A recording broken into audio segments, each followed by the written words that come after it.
দুদিন আগেই আমাদের পুকুরের সমস্ত জল মারা হয়েছিল, আর সেখান থেকেই বেশ কিছু কই মাছ ধরা হয়েছিল। তার মধ্যে থেকেই মা আজকে কটা মাছ বেছে দিয়েছে। কিছু সবজি দিয়ে পাতলা একটু ঝোল বানাবো। নুন হলুদ মাখিয়েই মাছটাকে আমি এখন ভেজে নিচ্ছি। একটু হালকা করেই ভাজবো, কারণ ঝোলের মাছ তো বেশি না ভাজলেও চলে আর কি। পেঁপে, কাঁচকলা, আলু এই সমস্ত সবজি দিয়েই ঝোলটা আজকে বানাবো।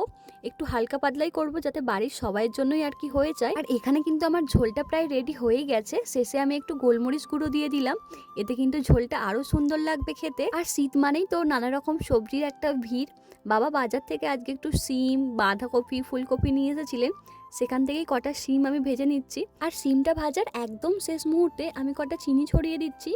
মাখে দেখতাম শেষে এইভাবেই চিনি দিতে, আর খেতে কিন্তু শিম ভাজাটা খুবই ভালো লাগতো আমার। আর সব শেষে ফুলকপি দিয়ে আলুর একটা তরকারি করে নিচ্ছি সবার জন্য। দুপুরের মতো রান্না বান্না আমার মোটামুটি কমপ্লিট। এখন আমি উনুনটাকে ভালো করে লাথা দিয়ে দিচ্ছি। দুপুরের রান্নাটা আমি চেষ্টা করি উনুনেতেই করে নেয়ার। চলো আজকের মতো ভিডিওটা এখানেই শেষ করছি। আমার এই ভিডিওটা তোমাদের কেমন লাগলো সেটা কিন্তু অবশ্যই আমাকে কমেন্ট করে জানিও।